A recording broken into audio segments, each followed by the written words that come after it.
기도하겠습니다. 하나님, 오늘 그 누가복음 22장 6째 부분 합니다. 하나님께서 숨겨놓으신 진리를 깨달을 수 있도록 허락하여 주시옵소서. 예수 그리스도 이름으로 기도드렸습니다. 아멘. 50절부터 53절까지 같이 읽겠습니다. 시작. 그들 중에 한 사람이 대제사장의 종을 쳐 그의 오른쪽 귀를 베니 예수님께서 응답하여 이르시되 너희는 이것까지도 허락하라 하시고 그의 귀에 손을 대사 그를 낫게 하시더라. 그 뒤에 예수님께서 자기에게 온 수제사장들과 성전의 경비대장들과 장로들에게 이르시되 너희가 강도를 치듯 칼과 몽둥이를 가지고 나왔느냐.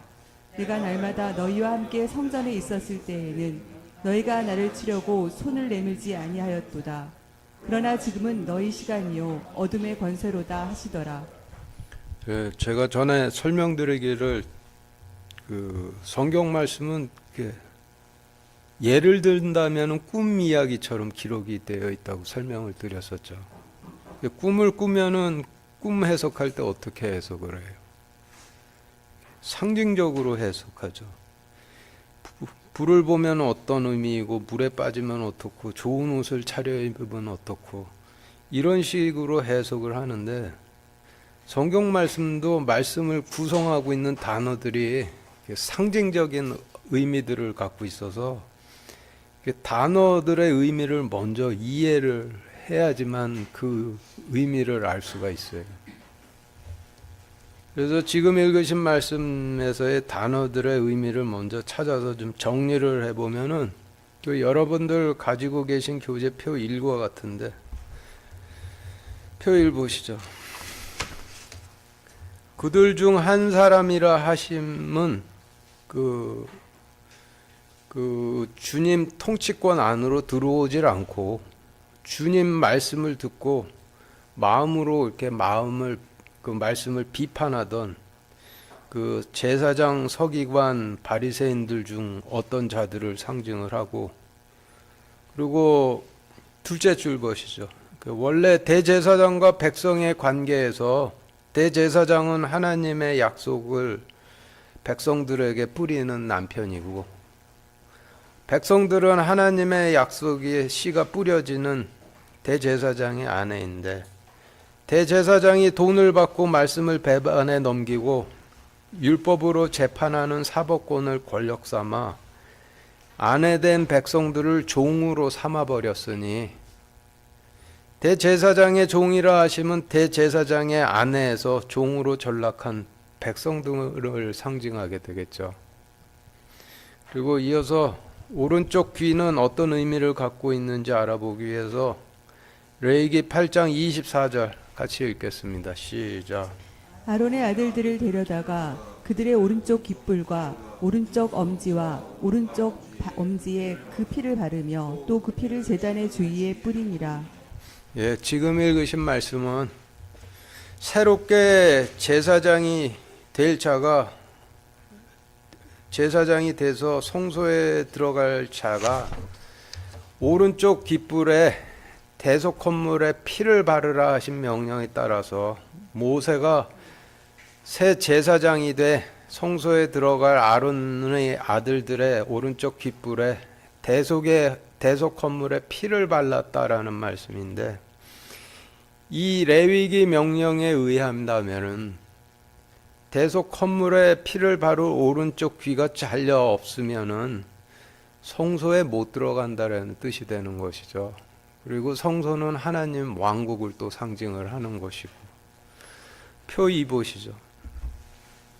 성경에서 지성소는 하나님의 집을 상징을 하고 성소는 하나님의 왕국을 상징을 하죠. 그리고 성소 안으로 들어가서 성소 안에 비치된 금 등잔에 기름을 채워 등불로 성소 안을 밝히고, 금 테이블에 누룩 없는 빵이 성소 안에 항상 보이도록 진열을 하고, 금향단에 분향을 하여 그 향이 지성소로 스며들어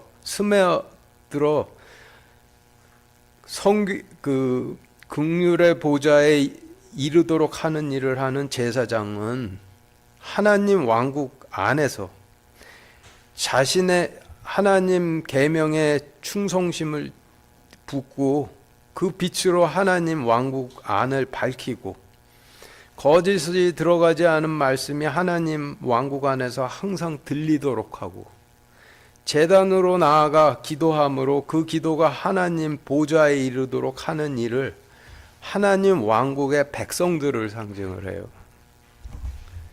그리고 대속 헌물의 피는 하나님 용서의 약속을 상징하니 제사장이 되어 성소로 들어가기 위해 대속 헌물의 피를 바르는 오른쪽 귀라 하심은 하나님 왕국의 백성이 돼서 하나님 왕국으로 들어가기 위해 용서의 약속을 듣고 깨닫는 귀를 의미하게 되겠죠. 그렇다면은 그런 오른쪽 귀를 잘라버렸다라는 의미는 지팡이를 들고 죄인된 백성들을 용서의 제단으로 이끌어야 할 제사장들이 죄인들은 율법으로 정죄에 파문하고 돌로 쳐 죽이는 것이 하나님의 의라고 백성들에게 전해 백성들이 하나님 용서의 약속을 들을 수 없는 귀머거리를 만들었다라는 의미가 되게 되는 거예요. 그리고 잘려진 귀라 하심은 더 이상 하나님 용서의 약속을 들을 수 없게 되어버린 귀를 의미하고 손은 하나님 통치 권능을 상징을 하죠. 성경에서 손가락은 계명을 상징하고 손은 하나님의 통치 권능을 상징하고 팔은 하나님의 전쟁하시는 권능을 상징하니 주님께서 손을 대 귀를 낫게 하시더라라고 하신 말씀에서의 의미는 하나님 용서의 약속을 들을 수 없게 된 귀머거리 된 백성들을 주님께서 자신의 통치력으로 하나님 용서의 약속을 듣고 인도돼 하나님 왕국으로 들어갈 수 있도록 고치셨다라는 의미가 되는 거예요. 그리고 성경에서 칼과 몽둥이와 채찍은 이방인 왕국의 왕들이 자기 자신의 백성들을 노예로 부려먹고자 위협을 할 때 사용하는 그 통치 권력을 상징을 하는데 지금도 북한이나 러시아 같은 곳의 통치자들은 자신의 백성들을 노예처럼 부려먹으려고 폭력으로 자신의 백성들을 통치하죠. 그런데 그런 칼과 몽둥이를 이방인들로부터 분리돼서 죄인된 백성들을 하나님의 용서의 제단으로 이끌라는 명령을 받은 제사장들과 레위인들과 장로들이 들고 있다라고 한다라면은 그게 뭐가 어떻게 됐다라는 의미가 되는 거예요. 수제사장, 레위인, 장로들이 하나님께서 죄인된 자신의 백성들을 용서의 제단으로 이끌라 주신 지팡이는 버리고 애굽의 파라오처럼 칼과 몽둥이를 들고 율법으로 재판하는 사법권을 권력 삼아 애굽의 파라오처럼 하나님의 백성들을 노예로 부려먹고 있었다라는 의미가 되는 것이죠. 그리고 53절에서 날마다 너희와 함께라고 말씀을 하셨는데 여기에서 이 말씀에서 주님께서는 하나님이시니 날마다 라고 하심을 하나님의 스케일로 생각을 해야죠. 그러면 53절에서 날마다라고 하심은 주님께서 초림하셔서 성전에 계셨던 며칠을 의미하고 있는 것이 아니라 주님께서 하나님의 영광으로 계셨던 전 구약시대 기간은 물론 초림의 육신으로 자신의 백성들과 함께 계셨던 기간까지 포함해 전 구약시대의 날마다라는 의미가 되는 거예요. 그리고 주님의 손은 주님께서 자신의 백성들을 통치하시는 통치 권능을 상징을 하니 지금까지의 어휘에 대한 설명을 47절부터 53절까지의 말씀에 대입해 정리를 해보면 여러분들 가지고 계신 교재표 3과 같은데 표 3 보시죠.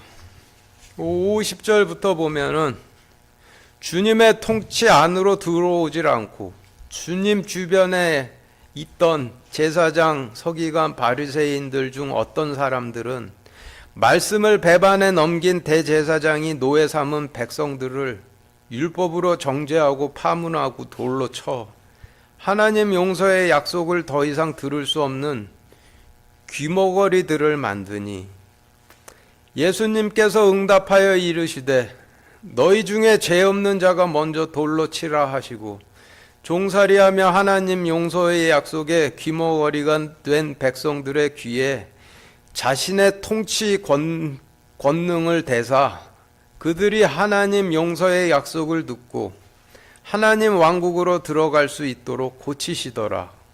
52절 그 뒤에 예수님께서 자기에게 온 수제사장들과 레위인들과 장로들에게 이르시되 내가 맡긴 지팡이로 죄인된 백성들을 용서의 제단으로 이끌어야 할 너희가 지팡이는 버리고 이방인 왕국의 통치자들이 백성을 노예로 부려먹기 위해 휘두르는 칼과 몽둥이를 가지고 나왔느냐?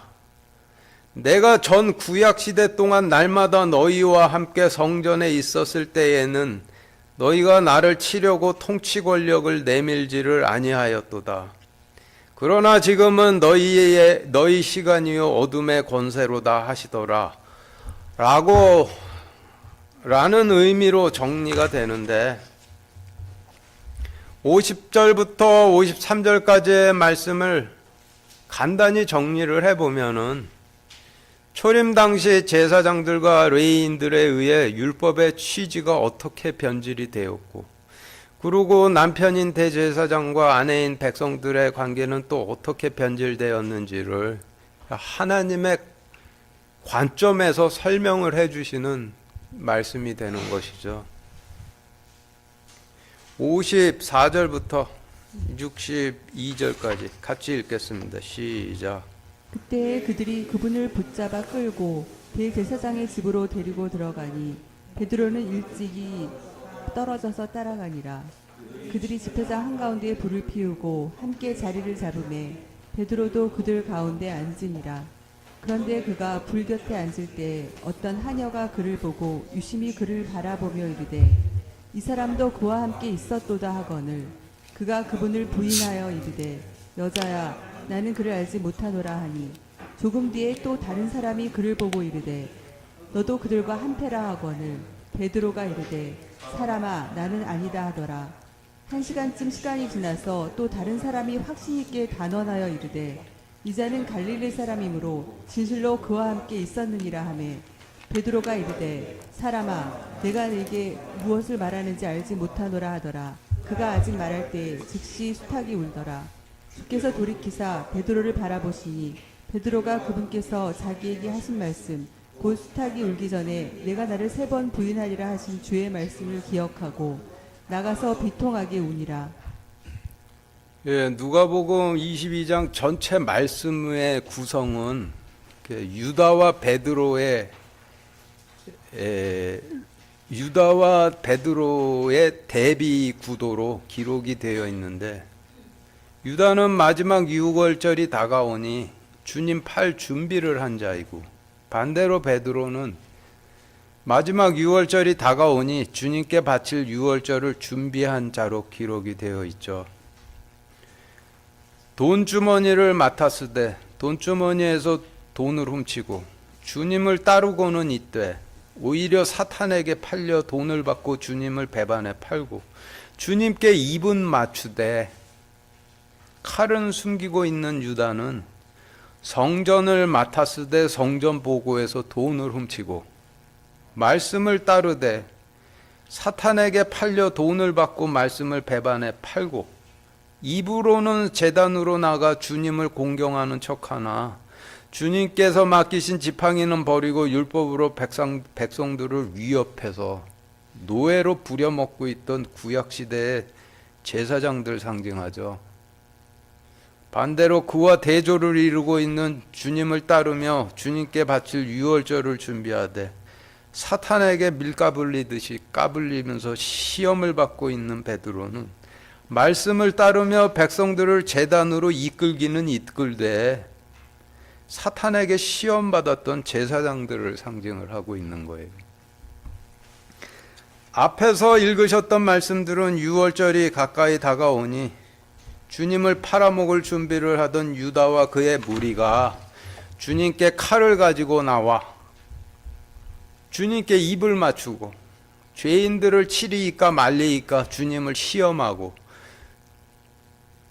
그 종의 귀를 베고 했다라는 말씀이었는데, 이 사건이 가지고 있는 의미는 말씀을 배반하고 마지막 유월절이 되니 주님을 팔 제사장들이 어떻게 했다라는 설명을 하는 말씀이었었죠. 그 다음에 이제 반대로 이제 지금 읽으신 말씀은 유다와는 대조를 이루고 있는 베드로에 대한 사건 기록인데, 말씀을 따르며 유월절을 준비를 하되 사탄에게 시험을 받았던 제사장들이 어떠했다라는 설명의 말씀이 되는 거예요. 보다 짧은 문단으로 나누어 읽어보면서 좀 더 자세히 내용 알아보도록 하겠습니다. 54절 55절 다시 같이 읽겠습니다. 시작. 그때 그들이 그분을 붙잡아 끌고 대제사장의 집으로 데리고 들어가니 베드로는 멀찍이 떨어져서 따라가니라. 그들이 집회장 한가운데에 불을 피우고 함께 자리를 잡으매 베드로도 그들 가운데 앉으니라. 예, 지금 읽으신 말씀의 어휘를 정리를 해보면 여러분들 가지고 계신 교재의 표 4와 같은데 표 4 보시죠. 성경에서 장막이라 하시면은 하나님께서 거하셨던 성막을 상징을 하고, 성경에서 집이라 하시면 하나님께서 거하셨던 예루살렘 성전을 상징을 하죠.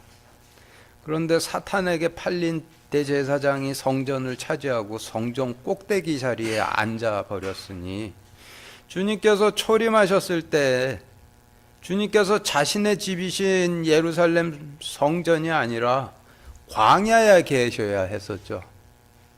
그래서 54절에서 대제사장의 집을 진리의 관점으로 본다면 예루살렘 성전을 상징을 의미를 하겠죠.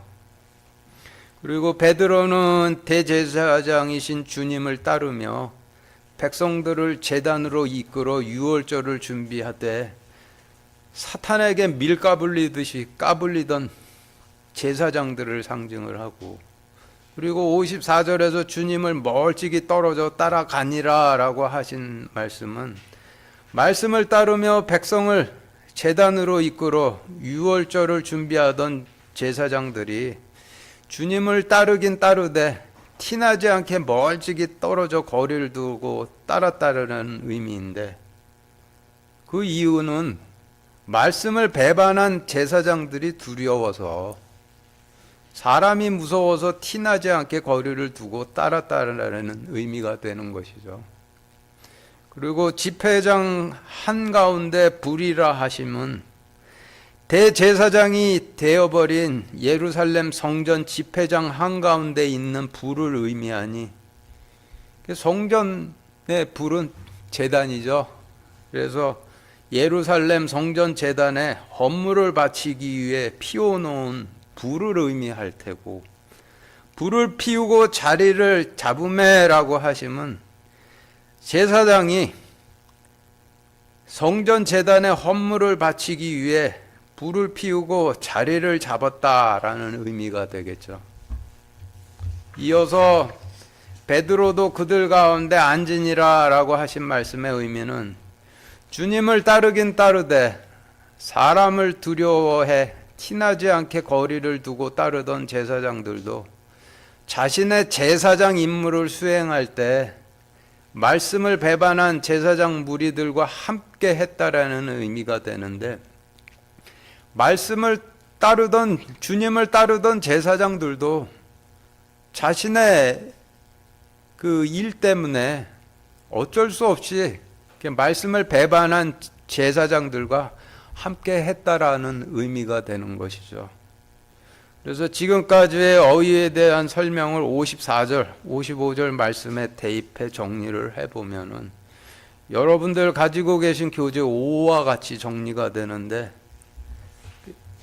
표 5와 같이 정리가 되는데, 표 5에서 54절부터 보시면은 그때 수제사장들과 레위인들, 장로들이 그분을 붙잡아 끌고 예루살렘 성전으로 데리고 들어가니 주님을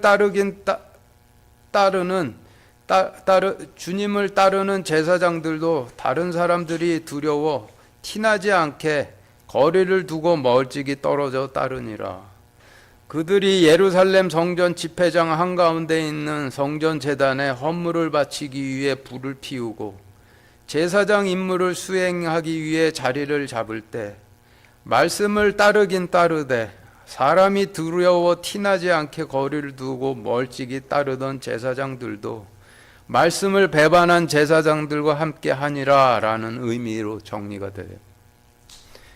이를 다시 좀 요약해 본다면 베드로와 관련된 사건처럼 기록이 되어 있는 말씀이지만은 내용적으로는 초림 때 말씀을 배반해 팔아먹은 제사장 무리들이 어땠다라는 설명과 말씀을 배반치 않고 백성들을 제단으로 이끌던 초림 당시의 제사장들의 처지가 어떠했다라는 설명의 말씀이 되는 것이죠. 56절부터 60절까지 같이 읽겠습니다. 시작. 그런데 그가 불 곁에 앉을 때 어떤 하녀가 그를 보고 유심히 그를 바라보며 이르되 이 사람도 그와 함께 있었도다 하거늘 그가 그분을 부인하여 이르되 여자야 나는 그를 알지 못하노라 하니 조금 뒤에 또 다른 사람이 그를 보고 이르되 너도 그들과 한패라 하거늘 베드로가 이르되 사람아 나는 아니라 하더라. 1시간쯤 시간이 지나서 또 다른 사람이 확신 있게 단언하여 이르되 이 자는 갈릴리 사람이므로 진실로 그와 함께 있었느니라 하매 베드로가 이르되 사람아 나는 내가 무슨 말을 하는지 알지 못하노라 하더라. 그가 아직 말할 때 즉시 수탉이 울더라. 지금 읽으신 말씀을 간단하게 요약을 해보면은 베드로에게 너는 그의 편이냐 우리 편이냐 윽박지르니 두려움을 느낀 베드로가 나는 그의 편이 아니라 부인했다라는 말씀인데, 처음에는 하녀가 와 윽박질렀고 조금 뒤에는 다른 사람이 와 윽박질렀고 1시간쯤 뒤에는 또 다른 남자가 와 윽박질렀다라는 말씀이죠. 지금 읽으신 말씀을 이해하는데 좀 중요한 단서는 59절에서 1시간쯤 지나서라는 부분인데, 성경 말씀은 인간의 관점으로 기록되어 있지를 않고 하나님의 관점으로 기록되어 있으니 하나님의 스케일로 봐야 되죠. 그래서 성경에서 1시간이라 하심을 하나님의 스케일로 본다라면은 1시간이 아니라 한 시대를 의미하는데, 하나님께서는 전 구약 시대를 세 시대로 나누시죠. 이를 1시간, 2시간, 3시간이라 하시기도 하시고 1경, 2경, 3경이라 하기도 하시고 한때, 두때, 세때라 하기도 하시는데 구약 시대를 세 시대로 나누어 첫 번째 때는 길가에 씨를 뿌리던 시대라 하시고 두 번째 때는 바위에 씨를 뿌리던 시대라 하시고 세 번째는 가시밭에 씨를 뿌리던 시대라 하시죠. 이 세 시대를 표로 정리를 해보면은 여러분들 가지고 계신 교재 표 6과 같은데 표 6 보시죠. 구약의 역사에서 첫 번째 때인 첫 번째 시대는 길가에 씨를 뿌리던 시대로 성막 시대를 의미하는데, 성막이 이동을 하며 존재를 했었기 때문에 이동을 하며 길가에 씨를 뿌리던 시대라 하시는 것이죠. 성경 말씀으로 찾아보면은 출애굽기에서 사무엘기까지가 성막 시대에 해당이 되는데, 이때는 하나님께서 말씀으로 모세나 사무엘 같은 대제사장들에게 임하셨죠. 그래서 그때는 대제사장과 하나님의 말씀이 동일하죠. 이 시대의 가장 큰 특징이라고 하면은 애굽에서 나올 때 파로 같은 인간만을 왕으로 섬기던 노예 성질을 버리지 못하고 나온 대다수의 백성들이 지금의 강성 노조들처럼 우리는 대제사장의 하나님이 싫으니 우리에게 인간인 왕을 달라, 하나님의 대제사장이 없을 때 일반 제사장들을 위협하며 스스로 통치하려고 했던 시대죠. 당시 그 강경파 백성들이 하나님의 제사장이 없을 때 일반 제사장들을 찾아와 너는 우리 편이 아니라 대제사장 편이라 라고 협박을 하면은 하나님의 대제사장을 따르더라도 백성들이 두려운 일반 제사장들은 베드로처럼 나도 그를 알지 못하노라 라고 부인을 해야만 했던 시대예요. 성경에서 길가에 씨를 뿌리던 성막 시대에 백성들을 두려워했던 대표적인 제사장이라면은 아론인데, 붉은색 그 볼드체로 밑줄 쳐진 부분 주의하시면서 누가복음 22장 56절 57절, 출애굽기 32장 1절부터 4절까지 이어서 같이 읽겠습니다. 시작. 그런데 그가 불 곁에 앉을 때 어떤 하녀가 그를 보고 유심히 그를 바라보며 이르되 이 사람도 그와 함께 있었도다 하거늘 그가 그분을 부인하여 이르되 여자야 나는 그를 알지 못하노라 하니 모세가 산에서 내려오는 것이 늦어짐에 백성이 그것을 보고 함께 모여 아론에게 가서 그에게 이르되 일어나 우리를 위해 우리 앞에 갈 신들을 만들라. 이 모세 곧 우리를 이집트 땅에서 데리고 올라온 사람에 관하여는 그가 어찌 되었는지 우리가 알지 못하노라 하니 아론이 그들에게 이르되 너희 아내와 너희 아들 딸들의 귀에 있는 금 귀고리를 빼서 내게로 가져오라 하매 온 백성이 자기들의 귀에 있던 금 귀고리를 빼서 아론에게로 가져오니라. 그가 그들의 손에서 그것들을 받아 송아지를 부어 만들고 새기는 도구로 그것의 모양을 내매 그들이 이르되 오 이스라엘아 이것들은 너를 이집트 땅에서 데리고 올라온 내 신들이니라 하므로. 아론은 주님의 명령에 따라 모세와 함께 주님의 사자로 애굽에서 유월절에 마지막 유월절을 준비하기 위해 애굽에서 노예 생활을 하던 이스라엘 백성들에게 보내졌던 사자였는데, 지금 읽으신 말씀을 통해 보면은 강경하고 흥분해 있는 백성들이 우리는 대제사장인 그를 알지 못하는데 너는 어느 편이냐 윽박지르니, 백성들을 두려워하던 아론이 나도 그를 알지 못하노라 베드로처럼 부인했다라는 말씀이죠. 베드로가 하녀에게 나는 그를 알지 못하노라 라고 주님을 부인했듯이 아론이 하녀 성질의 백성들에게 나도 대제사장인 모세를 알지 못하노라 라고 부인을 했다라는 말씀인데, 성경에서 첫째 때인 길가에 씨가 뿌려지던 성막 시대에는 노예 성질을 갖고 있던 하녀 같은 다수의 백성들이 절대 갑이었고, 소수의 제사장들은 힘없는 을이어서 하녀 같은 강경한 백성들이 흥분해 대제사장을 통해 받는 하나님의 통치가 싫으니 인간인 왕을 통치자로 달라 할 때 그 하나님의 제사장을 따르더라도 백성들을 두려워하던 제사장들은 하나님의 제사장을 부인했다라는 예가 되는 것이죠. 표 6 계속 보시죠. 성경에서 구약 시대의 두 번째 때인 두 번째 시대는 바위 위에 씨를 뿌리던 성전 시대를 의미하는데, 거대한 돌로 지은 예루살렘 성전을 하나님께서는 바위라 하시죠. 그래서 예루살렘 성전에 씨를 뿌리셨던 시대를 바위 위에 씨를 뿌리던 시대라 하시는데, 성경의 말씀에서 찾아보면 역대기에서 솔로몬이 예루살렘 성전을 건립했을 때로부터 바빌론의 느부갓네살 왕에 의해 그 예루살렘 성전이 완전히 다 파괴되고 불태워지는 역대기 마지막 장까지가 바위 위에 씨를 뿌리던 시대에 해당이 돼요.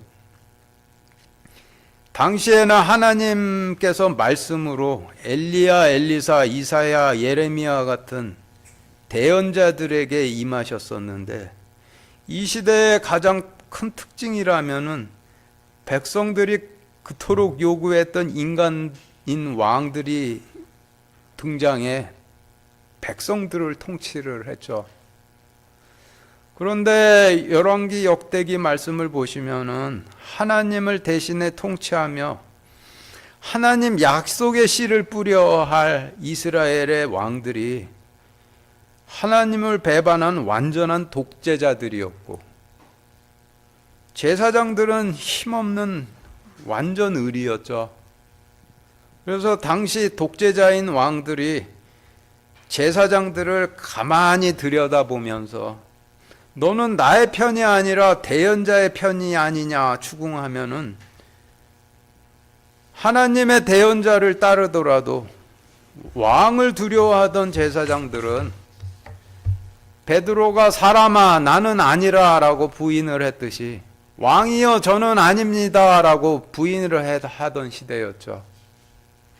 바위 위에 씨를 뿌리던 시대를 대표하는 제사장이라면은 열왕기 시대의 북이스라엘 왕 아합의 청지기 오바댜인데, 성경에서 청지기는 제사장 뜻하죠. 아합의 왕 청지기이지만은 대언자들이 전하던 말씀을 두려워하여 아합이 대언자들을 죽이려 할 때 대언자들을 숨기고 빵과 물을 먹였던 자인데, 그렇지만은 아합 왕 앞에서는 자신이 숨기고 있던 대언자들을 모른다라고 목숨을 부지하기 위해서 부인할 수밖에 없었던 자였죠.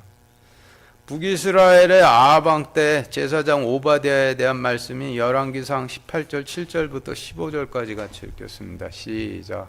보라, 오바댜가 길에 있을 때에 엘리야가 그를 만나매 오바댜가 그를 알아보고는 얼굴을 대고 엎드려 이르되 당신이 곧 내 주 엘리야이십니까 하니, 그가 대답하되 그러하다. 가서 내 주에게 고하기를 보소서 엘리야가 여기 있나이다 하라 하매, 그가 이르되 내가 무슨 죄를 지었기에 당신이 당신의 종을 아합의 손에 넘겨주어 죽게 하려 하시나이까.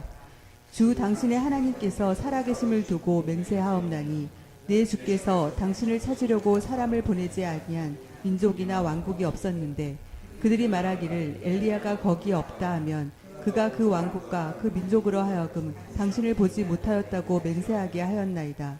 이제 당신이 이르시되 가서 내 주에게 고하기를 보소서 엘리야가 여기 있나이다 하라 하시나, 내가 당신을 떠나간 뒤에 곧바로 주의 영께서 내가 알지 못하는 곳으로 당신을 데려가시리니, 그런즉 내가 가서 아합에게 고하였다가 그가 당신을 찾지 못하면 나를 죽이리이다.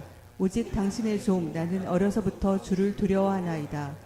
이세벨이 주의 대언자들을 죽일 때 내가 주의 대언자들 중에서 100명을 취하여 50명씩 그들에게 빵과 물을 먹인 일, 즉 내가 행한 일을 내 주께서 듣지 아니하였나이까.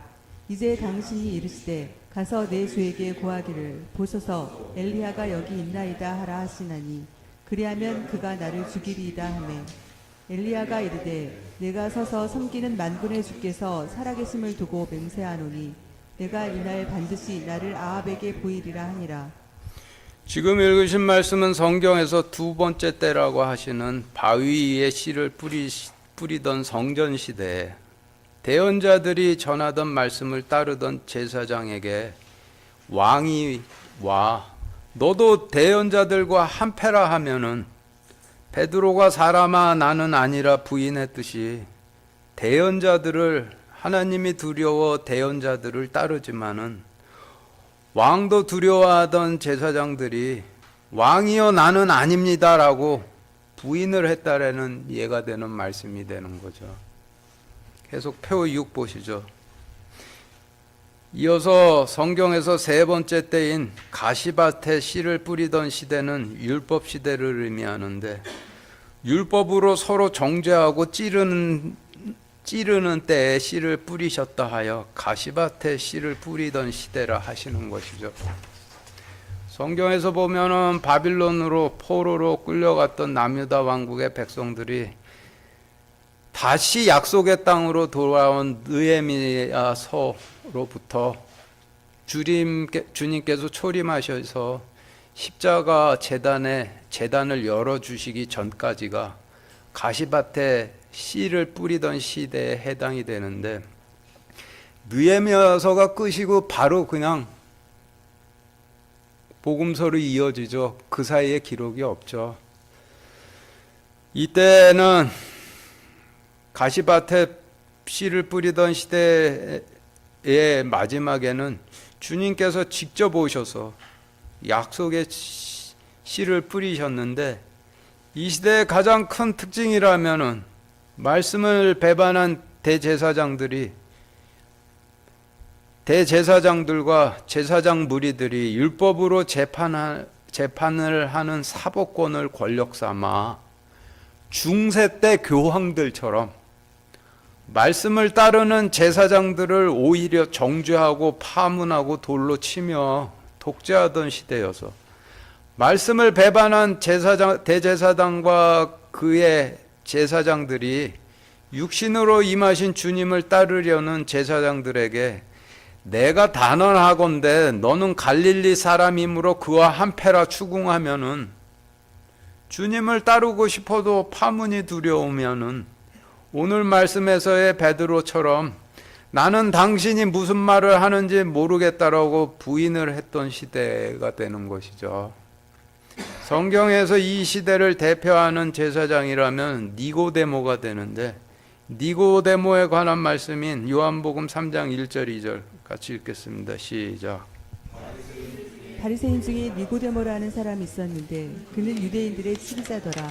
그가 밤에 예수님께 나와 그분께 이르되 랍비여 우리가 당신은 하나님으로부터 오신 선생인 줄 아나이다. 하나님께서 함께하지 아니하시면 당신이 행하시는 이 기적들을 아무도 할 수 없나이다 하매 니고데모는 백성들에게 니고데모는 바리새인이었고 유대인의 치리자로서 백성들에게 하나님 약속의 씨를 뿌리던 실질적 제사장 임무를 수행하던 자였는데 그런 거가 주님을 찾아오긴 찾아오되 밤에 찾아왔다고 하니 그 이유는 다른 제사장들이나 바리새인들에게 너도 그와 한패라 추궁당하다 파문될까 염려해 어둠 속에 숨어서 주님을 찾아왔다라는 말씀이죠. 성경에서 셋째 때인 가시밭에 씨를 뿌리던 율법 시대에는 주님을 따르고자 하던 제사장들이 말씀을 배반하고 넘긴 제사장 무리들이 두려워 이와 같이 부인했다라는 예가 되는 말씀입니다. 다시 이제 오늘 본문 말씀으로 돌아가서 56절 57절 다시 같이 읽겠습니다. 시작. 그런데 그가 불 곁에 앉을 때 어떤 하녀가 그를 보고 유심히 그를 바라보며 이르되 이 사람도 그와 함께 있었도다 하거늘 그가 그분을 부인하여 이르되 여자야 나는 그를 알지 못하노라 하니 지금 읽으신 말씀은 성경에서 첫째 때인 길가에 씨를 뿌리던 시대의 상황을 설명하시는 말씀이 되는데 여기서 베드로는 성경에서 첫째 때인 길가에 씨를 뿌리던 성막시대에 하나님의 대제사장을 따르던 제사장들을 상징하고 하녀는 하나님의 약속의 씨가 실으니 인간인 왕의 씨를 뿌려달라던 노예 성질을 갖고 있던 그 강경파 백성들을 상징을 하죠.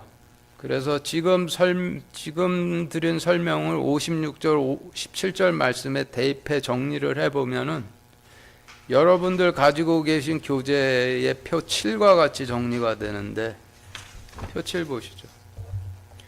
56절부터 보시면은, 그런데 길가에 씨를 뿌리던 성막 시대에 대제사장, 하나님의 대제사장을 따르던 제사장이 제단에서 섬기려 할 때 하나님의 통치가 싫으니 인간인 왕을 달라는 노예 성질을 가진 강경파 백성들이 제사장들을 보고 유심히 바라보며 이르되 이 제사장도 하나님의 대제사장과 함께하는 자라 하거늘 그가 부인하여 이르되 백성들이여 나는 그를 알지 못하노라 하니 라는 의미로 정리가 되는데, 56절 57절 말씀은 성경에서 첫째 때라 하시는 길가에 씨를 뿌리던 성막 시대에 대제사장을 통한 하나님의 통치를 원치 않으니 왕을 달라 하던 강경파 백성들이 하나님의 대제사장을 따르던 일반 백성들을 시험할 때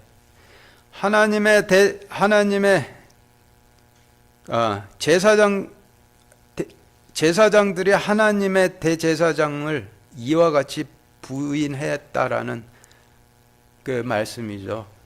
58절 같이 읽겠습니다. 시작. 조금 뒤에 또 다른 사람이 그를 보고 이르되 너도 그들과 한패라 하거늘 베드로가 이르되 사람아 나는 아니다 하더라. 예, 지금 읽으신 말씀은 성경에서 두 번째 시대인 바위 위에 씨를 뿌리던 성전 시대의 상황을 설명하시는 말씀이 되는데, 지금 읽으신 말씀의 어휘를 정리를 해보면은 여러분들 가지고 계신 교재 표 8과 같아요. 조금 뒤라 하시면 1시간쯤 뒤라는 뜻이지만 성경에서 1시간쯤 뒤라는 의미는 한 시대 뒤라는 뜻이죠. 그래서 58절에서 조금 뒤라 하시면 길가에 씨를 뿌리던 성막 시대가 지나고 바위 위에 씨를 뿌리는 성전 시대가 되어라는 의미가 되고, 그리고 다른 사람이란 다른 남자라는 뜻인데, 성경에서 남자는 아내된 백성들에게 하나님 약속의 씨를 뿌려야 하는 왕이나 대제사장을 상징을 하죠. 그런데 성경에서 두 번째 때인 바위 위에 씨를 뿌리던 성전 시대에 백성들에게 하나님 약속의 씨를 뿌려야 했던 남자는 이스라엘의 왕들이었으니, 58절에서 다른 사람이라 하시면 열왕기 역대기 시대의 열 왕들을 의미하겠죠. 그리고 그들이라 하시면 바위 위에 씨를 뿌리던 성전 시대에 하나님께서 말씀으로 임해 계시던 엘리야, 엘리사, 이사야, 예레미야 같은 대언자들을 상징하고, 사람아라고 하면 왕이시여라는 의미가 되겠죠. 그래서 지금까지의 어휘에 대한 설명 후 58절 말씀에 대입해 정리를 해보면은 여러분들 가지고 계신 교재 표 9와 같이 정리가 되는데, 표 9 보시죠. 길가에 씨를 뿌리던 성막 시대 조금 뒤에 바위 위에 씨를 뿌리는 성전 시대의 통치자들인 왕들이 와 대언자들을 따르는 제사장들을 보고 이르되 너도 엘리야, 엘리사, 이사야, 예레미야처럼 하나님 말씀을 전하는 대언자들과 한패라 하거늘 말씀을 따르던 오바댜 같은 제사장들이 이르되 왕이여 나는 아니니이다 하더라 라는 의미로 정리가 되죠. 바위 위에 씨를 뿌리던 성전 시대의 제사장들이 이스라엘을 통치하던 왕들에게 시험을 당할 때 이와 같이 부인하였다라고 설명하시는 말씀이죠. 59절 60절 다시 같이 읽겠습니다. 시작. 1시간쯤 시간이 지나서 또 다른 사람이 확신 있게 단언하여 이르되 이자는 갈릴리 사람이므로 진실로 그와 함께 있었느니라 하매 베드로가 이르되 사람아 나는 내가 무슨 말을 하는지 알지 못하노라 하더라. 그가 아직 말할 때 즉시 수탉이 울더라. 지금 읽으신 말씀은 성경에서 셋째 때라 하시는 가시밭에 씨를 뿌리던 율법시대의 제사장들의 처지에 대한 말씀인데, 지금 읽으신 말씀의 어휘를 정리해 보면은 여러분들 가지고 계신 교재 표 10과 같아요. 표 10 보시죠. 앞에서 58절 말씀이 바위 위에 씨를 뿌리던 성전 시대를 설명하신 말씀이었으니, 지금 읽으신 말씀에서 1시간쯤 지나서라는 의미는 구약 시대의 둘째 때인 바위 위에 씨를 뿌리는 성전 시대가 지나서라는 뜻이 되죠. 그리고 또 다른 사람이라 하시면 또 다른 남자라는 뜻으로 성경에서 세 번째 시대인 가시밭에 씨를 뿌리던 율법 시대에 약속의 씨를 뿌려야 했던 남자인 대제사장을 상징을 하고 있는데, 가시밭에 씨를 뿌리던 율법 시대에 아내던 백성들에게 하나님의 약속의 씨를 뿌려야 할 남편인 대제사장이 말씀을 배반해 넘기고 율법으로 재판하는 사법권을 권력 삼아 백성을 종으로 부려먹고 있었죠.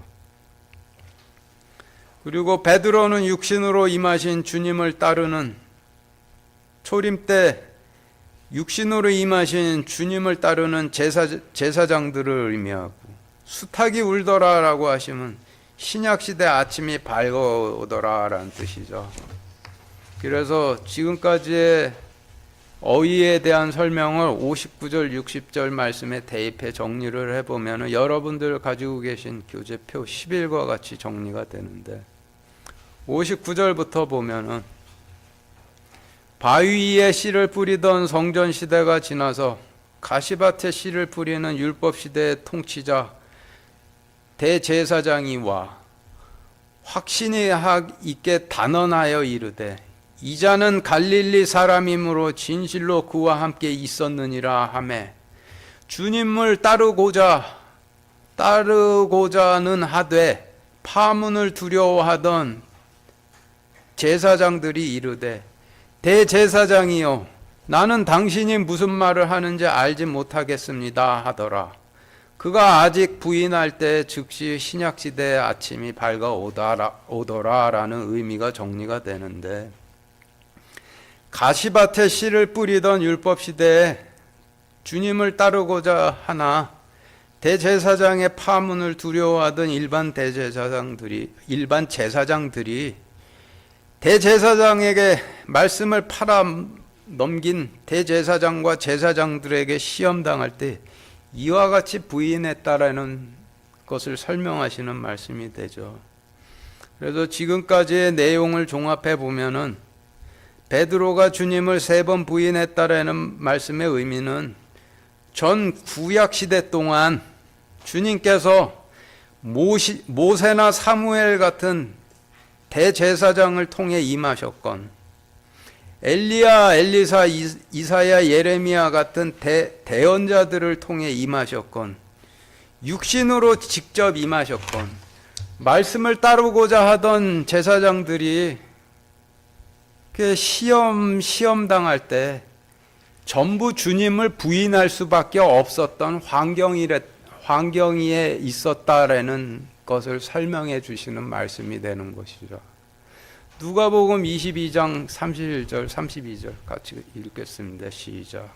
또 주께서 이르시되, 시몬아 시몬아 보라, 사탄이 너희를 밀가부르듯 하려고 너희를 갖기 원하였으나 내가 너를 위하여 내 믿음이 쇠하지 않도록 기도하였은즉 너는 돌이킨 뒤에 내 형제들을 강하게 하라 하시니. 오늘 말씀을 통해 보면은 부인을 한 자들이 하나님의 백성들의 제사장이에요. 부인을 안 한 자들이 하나님의 백성들이, 제사장들이 되는 거예요. 이 말씀을 통해 보면은 부인을 한 자들이 하나님의 제사장이라는 뜻이 되는 거죠.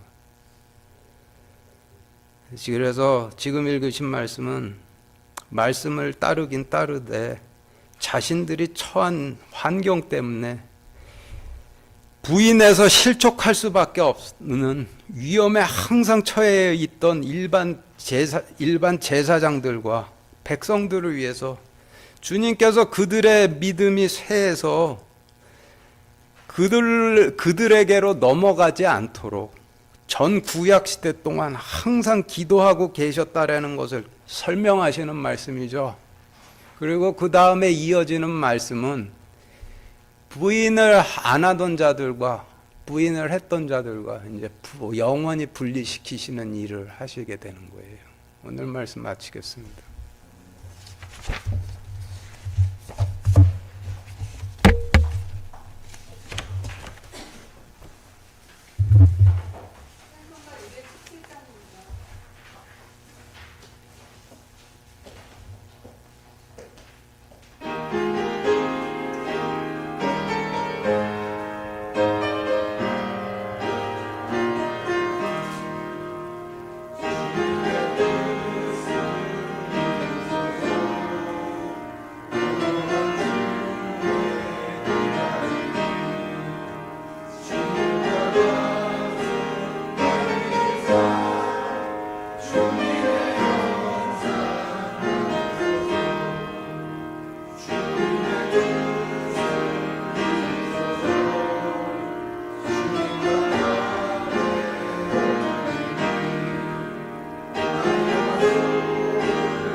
기도하겠습니다.